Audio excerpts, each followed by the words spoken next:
السلام علیکم ورحمۃ اللہ وبرکاتہ۔ سورہ الرحمن کی تفسیر کے ضمن میں ہم آیہ نمبر 14 سے آغاز کرتے ہیں کہ خلق الانسان من صلصال کالفخار، کہ اللہ سبحانہ و تعالیٰ نے انسان کو ٹھیکرے کی طرح بچتی ہوئی سوکھی مٹی سے بنایا، اور پھر فرمایا وَخَلَقَ الْجَانَّ مِن مَارِجٍ مِّن نَار، اور جن کو خالص آگ کے شعلوں سے پیدا کیا۔ فَبِأَيِّ آلَاءِ رَبِّكُمَا تُكَذِّبَانِ، تو تم اپنے رب کی کون کون سی نعمتوں کو جھٹلاؤ گے۔ رب المشرقین و رب المغربین،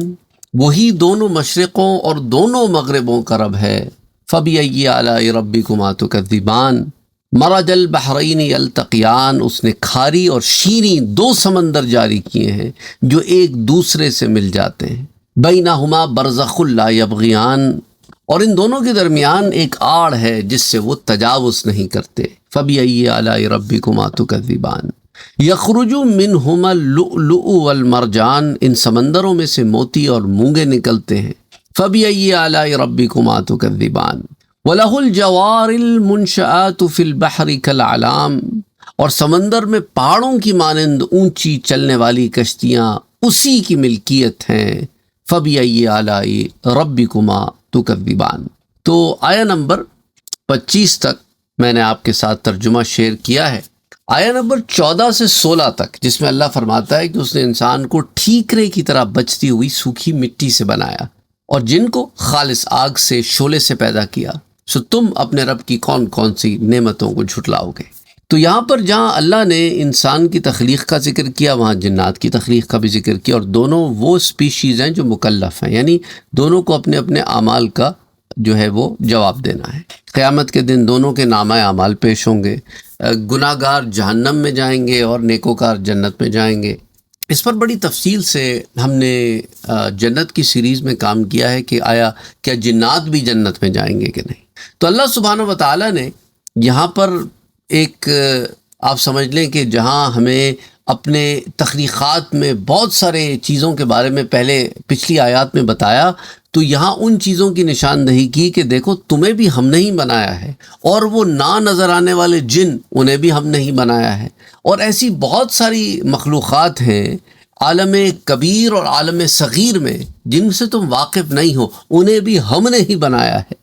اچھا، امام ابو الحسن مقاتل بن سلیمان البلخی متوفی 150 ہجری کے آپ لکھتے ہیں کہ اس آیت میں الانسان سے مراد حضرت آدم علیہ السلام ہے، اور صلصال کا معنی وہ ریت جس کے ساتھ مٹی ملی ہوئی ہو۔ اور حضرت عبداللہ ابن عباس رضی اللہ تعالیٰ عنہ فرماتے ہیں کہ صلصال کا معنی ہے عمدہ قسم کی گیلی مٹی، جب اس کا پانی سوکھ جائے اور وہ پھٹنے لگے، اور جب اس کو ہلایا جائے تو بجنے لگے۔ الفخار کا معنی ہے ٹھیکرا پکائے جانے سے پہلے، گویا کہ اللہ نے بتایا کہ آدم علیہ السلام روح پھونکے جانے سے پہلے کھوکھلے ٹھیکرے کی طرح تھے۔ آپ کو یاد ہوگا کہ میں نے سورہ الفاتحہ کی تفسیر کے ضمن میں آپ کو انسان کی تخلیق کے، پہلے انسان حضرت آدم علیہ السلام کی تخلیق کے 7 مراحل بتائے تھے کہ وہ 7 مرحلے کیا ہیں جن کے بعد تخلیق آدم ہوئی، اور آخر میں اس جسم میں روح پھونک دی گئی۔ اچھا، جہاں تک جنات کا تعلق ہے تو الجان کی تخلیق کا ذکر فرمایا۔ الجان سے مراد بعض علماء کہتے ہیں یہاں سے مراد ابلیس ہے، اور بعض کہتے ہیں کہ جنات کا باپ، جو پہلا جن اللہ نے تخلیق فرمایا، کیونکہ ابلیس تو تمام جنوں کا باپ نہیں ہے، تو جیسے آدم علیہ السلام انسانوں کے باپ ہیں ویسے جنات کا جو باپ۔ اور بعض نے کہا کہ دیکھو الجان جو ہے وہ جن کا واحد ہے، اور مارج کا معنی ہے شعلہ، تو مارج کا معنی ہے شعلہ، یعنی ایسا بالکل صاف آگ جس میں دھوئیں کی ہلکی سی آمیزش بھی نہیں ہو۔ تو بہرحال یہ سب اللہ سبحانہ و تعالیٰ کی پیدا کردی ہوئی نعمتیں ہیں۔ تو تفسیر مقاتل بن سلیمان کی جلد 3 صفحہ 304 پر یہ تفصیل آتی ہے، اور یہاں پر جو فرمایا فَبِأَيِّ آلَاءِ رَبِّكُمَا تُكَذِّبَانِ، تو اے انسانوں، اللہ نے تمہیں ایک نفس سے پیدا کیا، اور جنات تم کو بھی اللہ نے ایک نفس سے پیدا کیا، پس تم دونوں اس نعمت کا کیسے انکار کر سکتے ہو کہ یہ نعمت اللہ کی طرف سے نہیں ہے؟ اور ان دونوں کا ایک ایک نفس سے پیدا کرنا اس لیے نعمت ہے کہ اس میں بتایا ہے کہ انسانوں اور جنات کی اتنی عظیم کثرت وحدت کی طرف رجوع کرتی ہے، اسی طرح ہر کثرت کی انتہا وحدت پر ہوتی، یعنی اللہ نے ایک سے تمہیں اتنے سارے بنا دیے، اور یہ اللہ سبحانہ و تعالیٰ کی وحدانیت پر ایک بہت واضح دلیل ہے، اور یہ تمام مکلفین پر اللہ کی نعمت ہے کہ وہ اللہ کی وحدت پر ایمان لا کر دوزخ سے بچیں اور جنت میں داخل ہوں۔ اچھا، آپ میں سے وہ لوگ جو نئے نئے چینل پر آئے ہیں، انہوں نے فوراً کہنا ہے کہ سر جنات پر کوئی سیریز ہونی چاہیے، ابلیس پر کوئی سیریز ہونی چاہیے۔ یہ دونوں سیریز موجود ہیں، جنات پر بھی سیریز موجود ہے اور ابلیس پر بھی سیریز موجود ہے۔ اچھا، اب یہاں پر اگر ایک سوال کیا جائے کہ بھئی مقصود تو یہ تھا کہ انسان کے اوپر نعمتوں کو گنوایا جائے، پھر جنات کی تخلیق کے ذکر کی کیا ضرورت تھی؟ تو اس کا جواب یہ ہے کہ فَبِأَيِّ آلَاءِ رَبِّكُمَا تُكَذِّبَانِ میں دونوں مخاطب ہیں، دونوں سے خطاب ہے، انسانوں اور جنوں دونوں سے خطاب ہے، اور اس میں دونوں پر اپنی اپنی نعمتیں جو ہیں وہ گنوانا مطلوب ہے۔ اور اس کا ایک اور جواب یہ بھی علماء نے دیا ہے کہ ان آیتوں میں بتایا گیا ہے کہ انسان کی اصل کیا ہے اور جنات کی اصل کیا ہے۔ تو اصل پر فضیلت نہیں ہے، فضیلت اس پر ہے کہ جس کو اللہ نے ایک پر دوسرے کو فضیلت دی۔ اور پھر رب جو دو مشرقوں اور دو مغربوں کا رب ہے، یہ ایک بہت پیچیدہ آیہ مبارکہ ہے، اس کے اندر بہت تفصیلات موجود ہیں۔ بہرحال اس کو ہم سرسری طور پر یہاں دیکھ لیتے ہیں کہ مشرق جو ہے وہ سورج کے طلوع ہونے کی جگہ ہے، اور مغرب سورج کے غروب ہونے کی جگہ ہے۔ ہر روز ایک نیا مشرق اور ایک نیا مغرب ہوتا ہے، کیونکہ سورج ایک ہی جگہ سے طلوع نہیں ہوتا، وہ اپنا اینگل ایوری ڈے چینج کرتا ہے، کیونکہ جہاں ارتھ اپنے ایکسس کے اوپر روٹیٹ ہو رہی ہے، وہاں پہ سورج کے گرد بھی تو چکر لگا رہی ہے۔ تو چونکہ اس کا مدار ہر روز مختلف ہی ہوتا ہے، کہیں اور پوزیشن کیا جاتا ہے، تو اور اس کے علاوہ گرمیوں میں سورج ہر روز ایک درجہ پہلے طلوع ہوتا ہے، اور سردیوں میں سورج ہر روز ایک درجہ بعد میں طلوع ہوتا ہے، اور گرمیوں میں دن بڑے ہوتے رہتے ہیں اور سردیوں میں دن کم ہوتے رہتے ہیں، اور گرمیوں میں انتہائی بڑا دن جو ہے وہ 15 گھنٹے تک کا ہو سکتا ہے، زیادہ لمبا بھی ہو سکتا ہے بعض جگہوں پہ، اور سردیوں میں دن جو ہیں وہ چھوٹے ہو جاتے ہیں، 9 گھنٹے کے، اس سے بھی چھوٹے ہو جاتے ہیں۔ تو رات انتہائی بڑی ہو جاتی ہے سردیوں میں، اور دن انتہائی چھوٹے ہو جاتے ہیں۔ تو مثال کے طور پہ اگر سردیوں میں رات 15 گھنٹے کی تو دن 9 گھنٹے کا ہو گیا، گرمیوں میں اگر دن 15 گھنٹے کا ہے تو رات 9 گھنٹے کی ہو گئی۔ اچھا، میں آپ کو بتاؤں جن علاقوں میں میں رہتا ہوں نا، وہاں سردیوں میں مغرب 4:20 پر ہو جاتی ہے، اور سورج طلوع ہوتے ہوتے قریباً صبح کے 7:45 بج جاتے ہیں۔ تو اب آپ اندازہ کریں کہ کتنی لمبی رات ہو گئی۔ اور گرمیوں میں آ جائیں تو فجر جو ہے وہ 3 بجے کے قریب فجر کا وقت شروع ہو جاتا ہے، اور 4:30 پونے 5 کے درمیان یا 5 بجے تک میکسیمم بالکل روشنی ہو جاتی ہے۔ میں گرمیوں کی بات کر رہا ہوں۔ اور مغرب کا وقت جو ہے وہ 8:40 تک پہنچ جاتا ہے۔ اچھا، ہم سے جو تھوڑا اور نارتھ ہیں لوگ، ان کے پاس تو 9 بجے کے بعد مغرب ہوتی ہے، عشاء پہنچ جاتی ہے 11 بجے گرمیوں میں۔ تو بہرحال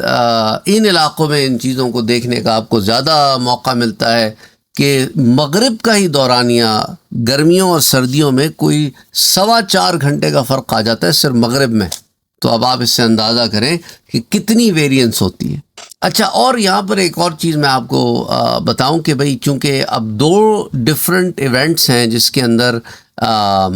سورج کی جو موومنٹ ہے وہ ڈفرینٹ فی ہے، کہ سردیوں میں الگ اور گرمیوں میں الگ، تو یہاں پہ مشرقین اور مغربین سے بعض علماء کہتے ہیں کہ یہ مراد ہے کہ گرمیوں اور سردیوں کے 2 مشرق ہیں، اسی طرح گرمیوں اور سردیوں کے 2 مغرب ہیں۔ ویسے تو ہر روز کے الگ الگ مشرق اور مغرب ہیں، لیکن گرمیوں اور سردیوں کے 2 مشرقوں اور مغربوں میں نمایاں فرق ہوتا ہے، اس لیے ان کو خصوصیت کے ساتھ یہاں ذکر فرمایا۔ اور انسانوں اور جنات کے لیے 2 مشرقوں اور 2 مغربوں میں یہ خصوصی نعمت موجود ہے کہ اگر ہر روز ایک ہی مشرق اور مغرب ہوتا، اور سردیوں اور گرمیوں کا ایک ہی مشرق اور مغرب ہوتا، اور ہمیشہ دن برابر ہوتے، تو لوگ اس مسلسل یکسانیت کی وجہ سے اکتاہٹ کا شکار ہو جاتے، اور پھر سارے سال ایک ہی موسم رہتا، اور اس میں کوئی چینجز نہیں آتے، موسمی تغیرات نہ ہوتے، کاشتکاری کے اوپر اس کا افیکٹ آتا، فصلوں کے اوپر اس کا افیکٹ آتا، ہماری ہیلتھ کے اوپر اس کا افیکٹ آتا، اور پھلوں کی پیدائش پر اس کا افیکٹ، اور بہت ساری چیزیں افیکٹ ہوتی، ویجیٹیشن افیکٹ ہوتی۔ تو اس لیے فرمایا فَبِأَيِّ آلَاءِ رَبِّكُمَا تُكَذِّبَانِ، یعنی اس انسانوں اور جنوں تم زمین کے مشارق اور مغارب میں سے جس جگہ پر بھی ہو تو تم اللہ کے ملک میں ہی ہو، اللہ کی سلطنت میں ہی ہو، وہی تمہیں رزق دیتا ہے اور وہی تمہیں ہر چیز سے نوازتا ہے اور آفتوں اور مصائبوں سے تمہیں بچاتا ہے، اور اسے علم ہے تم جو کچھ کرتے ہو، جہاں کہیں کرتے ہو، جس حال میں کرتے ہو، وہی تمہاری مدد بھی کرتا ہے، تو تمہیں چاہیے کہ تم اس کا شکر ادا کرو۔ اور جہاں فرمایا کہ دو سمندروں کو ملانے والا، یعنی ایک کھارا اور دوسرا سمندر دوسرا جو ہے وہ شیریں۔ اب لوگ کہتے ہیں بھئی سمندر تو سارے کھارے ہوتے ہیں، آپ کیپ ٹاؤن میں چلے جائیں وہاں پر دو سمندر ساتھ بہہ رہے ہیں، بنگال میں آ جائیں دو سمندر ساتھ بہہ رہے ہیں، یہاں پر تو میٹھے اور کھارے کا سوال ہی پیدا نہیں ہوتا، یہاں تو دونوں کے دونوں جو ہیں وہ کھارے ہیں۔ اچھا، اب یہ بھی یاد رکھیں کہ بعض مقامات ایسے بھی ہیں جہاں پہ بڑے بڑے دریا سمندروں میں گر رہے ہیں، جیسا کہ ایمیزون ریور، دنیا کا سب سے لمبا ریور ہے ایمیزون ریور۔ وہ جب گرتا ہے نا سمندر میں تو کئی میل تک ایمیزون ریور اور سمندر یہ ساتھ ساتھ بہہ رہے ہیں، اور آپ رنگوں کا فرق بھی دیکھ سکتے ہیں، ایک کا پانی میٹھا ہے اور ایک کا پانی کھارا ہے، اور کئی میل تک آپ کو یہ فرق بھی دکھتا ہے، اور پانیوں کے مزے کا فرق بھی محسوس ہوتا ہے۔ تو اللہ سبحانہ و تعالیٰ نے ان کا بھی یہاں پہ ذکر فرمایا کہ بعض مقامات تو ایسے بھی ہیں کہ جہاں پر ساتھ ساتھ پانی بہہ رہے ہیں، ایک میٹھا ہے اور ایک کھارا ہے، اور دونوں میں اللہ سبحانہ و تعالیٰ نے چیزیں رکھی ہوئی ہیں۔ اچھا، ان کے درمیان جو آڑ ہے وہ تمہیں نظر نہیں آتی، وہ اللہ نے چھپا کے رکھی ہے، لیکن پانی یہاں سے وہاں تجاوز نہیں کرتے۔ تو یہ اللہ سبحانہ و تعالیٰ کی کتنی بڑی نشانی ہے جو تمہارے سامنے موجود ہے۔ پھر فرمایا کہ ان دونوں سمندروں میں سے موتی اور مونگے نکلتے ہیں، سو تم دونوں اپنے رب کی کون کون سی نعمتوں کو چھٹلاؤ گے۔ تو اللہ نے دیکھو پانی سے موتی اور مونگوں کو اس طرح نکالتا ہے جس طرح زمین سے اناج پھل پھول نکالتا ہے۔ سو اللہ سبحانہ و تعالیٰ صرف میٹھے پانی سے موتی اور مونگوں کو نکالتا ہے، اور اس آیت میں ان دونوں سمندروں کا ذکر ہے، حالانکہ ان میں سے صرف ایک سے موتی اور مونگا نکلتا ہے، کیونکہ قاعدہ یہ ہے کہ عرب دو مختلف جنسوں کا ذکر کرتے ہیں، پھر ان میں سے کسی ایک سے خبر دیتے ہیں، جیسا کہ سورہ الانعام میں آتا ہے یا معشر الجن والانس الم یاتکم رسل منکم۔ تو بعض علماء نے کہا کہ اللہ نے جنات اور انسان دونوں کو یہاں مخاطب کیا، لیکن رسول جو ہیں وہ انسانوں میں آئے، اور بعض نے کہا کہ نہیں اس آیہ مبارک میں دونوں کی طرف یہ اشارہ ہے۔ بہرحال اس آیت میں جنات اور انسان دونوں میں رسولوں کے آنے کا ذکر ہے، حالانکہ وہ کہتے ہیں کہ دیکھو رسول تو پھر انسانوں میں آئے۔ اینی عرب میں ایک قاعدہ بھی ہے کہ کبھی کبھی ایک سے زائد چیزوں کا ذکر کیا جاتا ہے، لیکن نسبت ان میں سے ظاہراً دونوں کی طرف ہوتی ہے اور باطنی طور پر صرف ایک کی طرف ہوتی ہے۔ تو اس لیے یہاں پہ ذکر جو ہے وہ دونوں کا کیا گیا،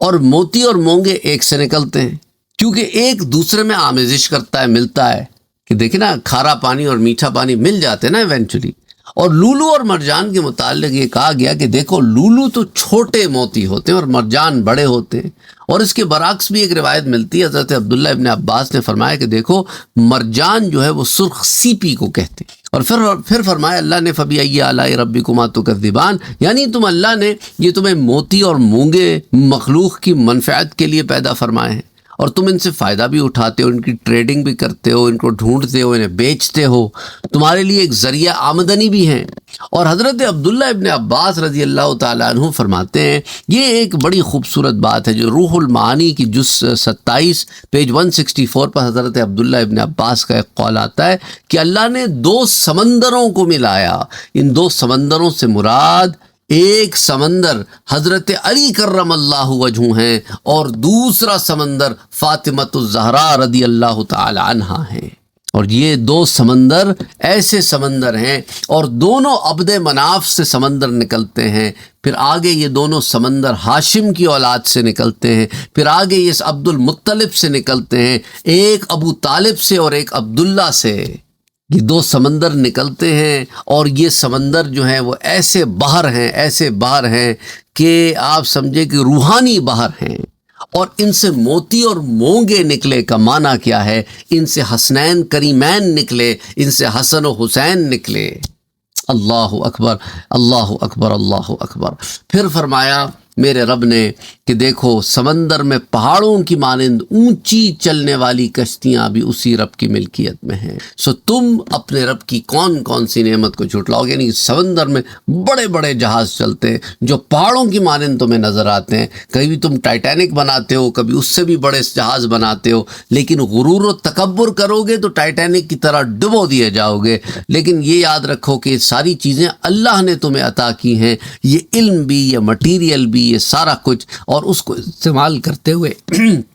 تم بڑے بڑے جہاز بناتے ہو، کشتیاں بناتے ہو، بڑی وزنی چیزیں بناتے ہو، اور اس سے پھر چیزوں کو یہاں سے وہاں لے کے جاتے ہو، لوگوں کو یہاں سے وہاں لے کے جاتے ہو. کبھی حج کے لیے نکل رہے ہو، کبھی معدنیات جا رہی ہیں، کبھی ٹرانسپورٹیشن گڈز جا رہی ہیں، کبھی آئل جا رہا ہے، مختلف چیزیں یہاں سے وہاں ٹرانسپورٹ ہو رہی ہیں، لکڑیاں جا رہی ہیں، تو منفعت حاصل کرتے ہو. یہ اللہ کی قدرت کی نشانی ہے کہ لوہے سے چیز بناتے ہو اور پانی میں اللہ اسے ڈوبنے نہیں دیتا. بڑے بڑے دیو ہیکل جہاز سمندر کی سطح پر سفر کر رہے ہیں. تو فَبِأَيِّ آلَاءِ رَبِّكُمَا تُكَذِّبَانِ، تو اے جن و انس، تم جو ہے ان سے، یعنی انسانوں سے اسپیسیفکلی یہاں پر بات ہو رہی ہے کہ تم بڑے بڑے جہازوں کو سمندر میں رواں دواں رکھتے ہو. کیا تم اپنے رب کی اس عظیم نعمت کا انکار کر سکتے ہو کہ یہ نعمت اس نے جو تمہیں دی ہے؟ تو بہرحال یہاں تک آج کے درس کو ہم روکتے ہیں، پھر انشاءاللہ آیہ نمبر 26 سے کل اس کو دیکھتے ہیں. وَمَا عَلَيْنَا إِلَّا الْبَلَاغُ.